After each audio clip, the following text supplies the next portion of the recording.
What's up, YouTube? Hudson Fan 15 back with another mail day.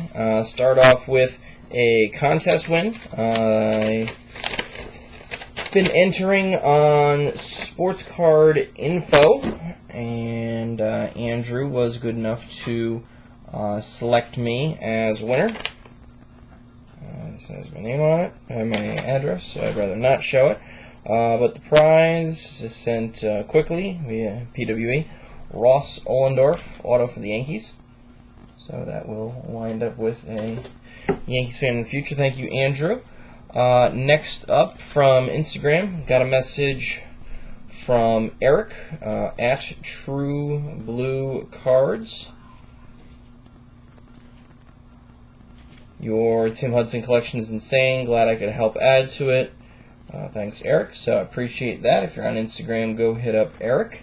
He was good enough to throw in a few extras, a couple of different tops, opening days, ovation, Crown Royal die cut, that's a base, and out of 500, a prestigious pros red border. And I have some of the variations, but that one doesn't jump out at me as familiar. Finally, the card purchased. Autographed jersey 2001 Upper Deck SP Game Used Edition 11 of 50 for the Huddy PC.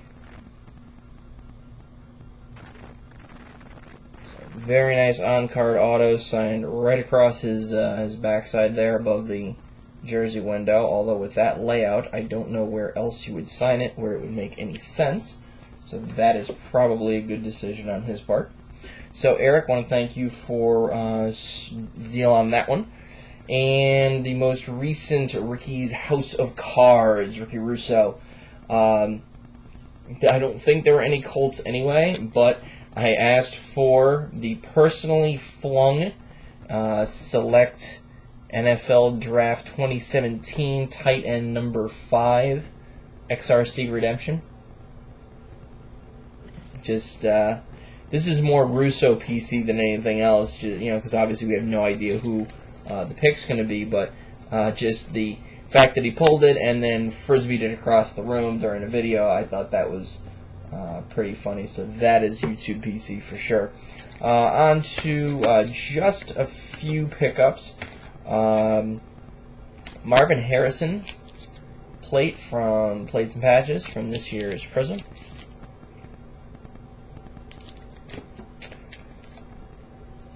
2015 Prism, Prism Black Finite, Philip Dorsett, Rookie 1 of 1, BGS 9, centering and edges 9.5, corners 8.5, which is what really dinged it, surface 10. Seller was reasonable in negotiations. We exchanged some comps and got to a number. Again, I don't know that I would have paid any different for this card if it was raw, so I don't know why people grade 1 of 1s.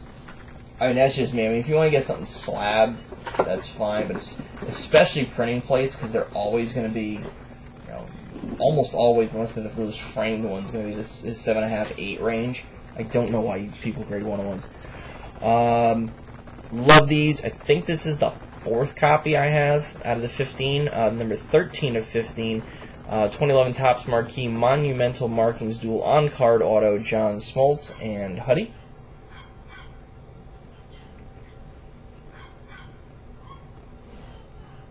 Love these. Love the framed ones as well from that set. I haven't seen a Huddy in a while, and the last one I remember seeing went for an obnoxious price. This is one of those, yeah, that's more like it, kind of auction wins. 1, because the sticker on the auto isn't all FUBAR'd, and 2, because of the price that it went for. 2004 Donruss Diamond Kings blue framed Huddy autograph.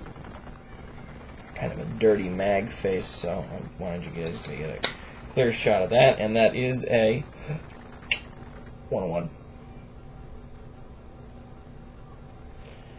And last, and this is already up on eBay for sale, 70 some odd views, 6 washers, about 5 offers already on it. There's a guy on Instagram, Hunter Henry Collector, that if you have anything nice Hunter Henry that you'd be willing to unload, I can put you in touch with him, who has been posting up all this Hunter Henry stuff that he's been buying. So I had the idea, and because I knew that I was going to be up when they ended because I was at my cousin's house, I put in a few snipes for some spots in the Panini Spring Training preview breaks.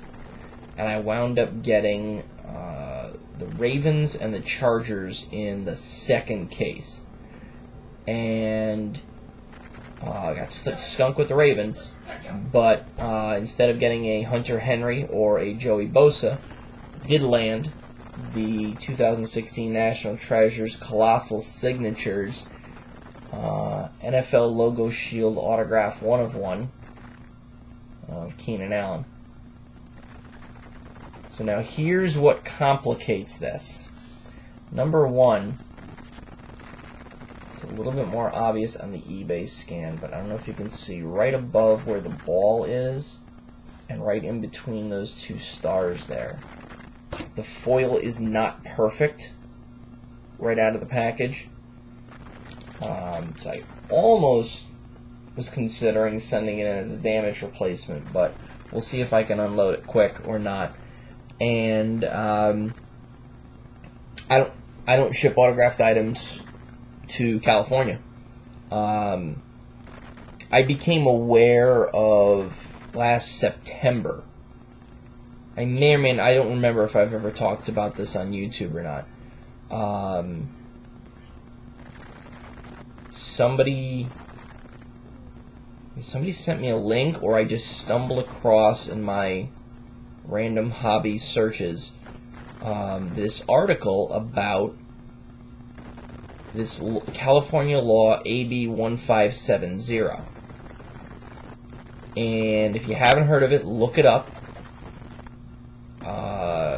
It started off as this way for books, autograph signings for booksellers to be above board, and it really got going because of Mark Hamill, Luke Skywalker, Star Wars fame, where he found out through social media that he's reasonably interactive, and it is allegedly him that controls the account, that he was finding a lot of his own autographed items that he knew he never signed.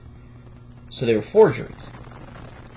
So he is apparently involved enough in local government, where he lives out in California, that he got a hold of some low-level person that escalated it to some next-level person who got it in front of a house, who pushed through this bill that somehow passed, but the way it's worded, it basically means unless you are willing to put your name on the line that something was autographed in front of you and provide,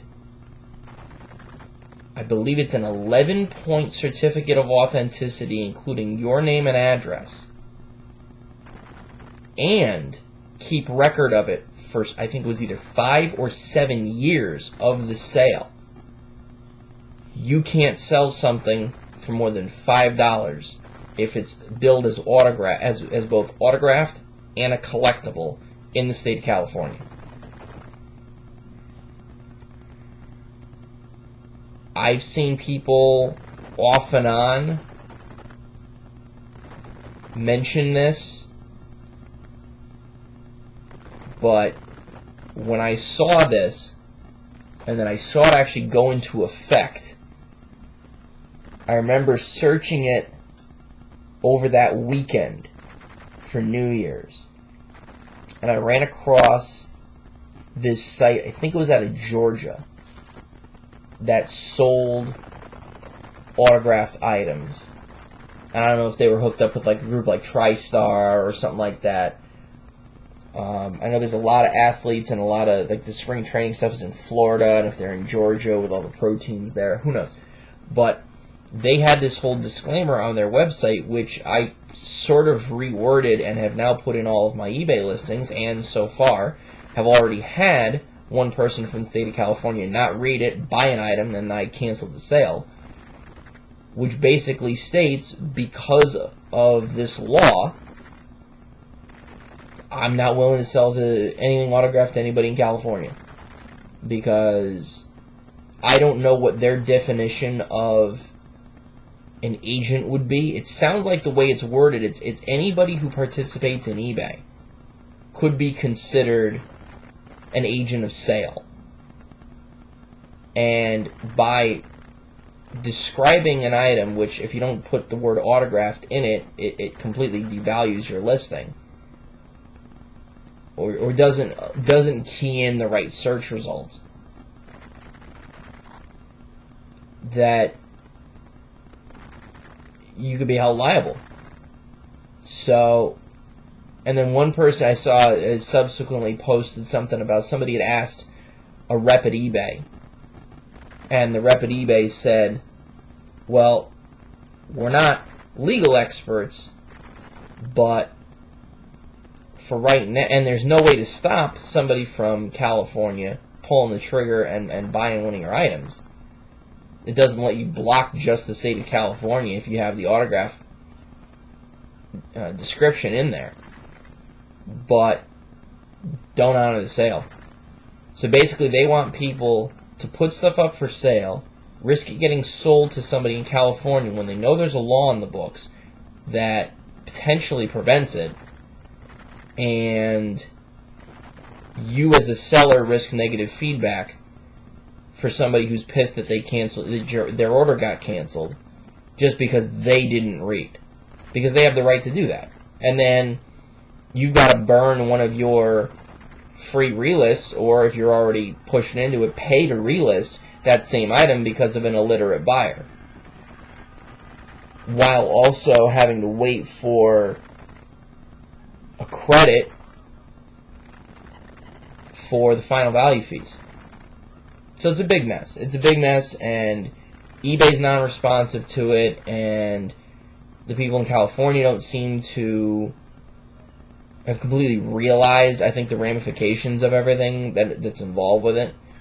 And I think what it's going to take is somebody, because the penalty, it actually says the penalty is 10 times the purchase price. So I think it's going to take somebody getting really hosed on some sales, where somebody buys something from a seller with the specific intent of getting the item without the certificate of authenticity and then taking them to court. So I don't know. I don't know if anybody who watches my videos has any kind of legal background and can look into California AB 1570 and let me know if perhaps I'm going a bit overboard.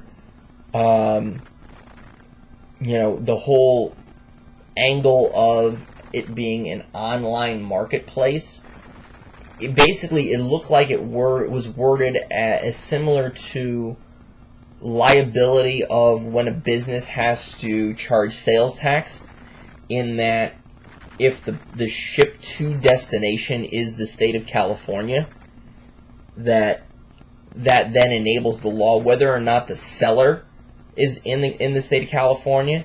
It seemed like it was predicated on where the purchaser was, and then the transfer of possession of goods would dictate the quote-unquote where the sale took place. But again, if anybody is more astute and more legally educated and cares to look into it and talk me down off this ledge for this damn thing, fine.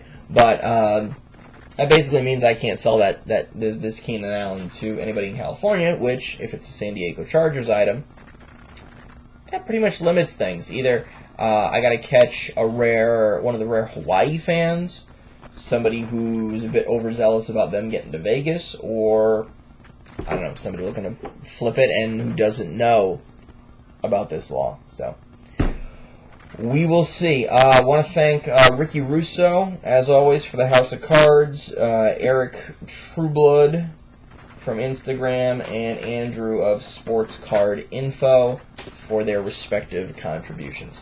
All right, YouTube, peace.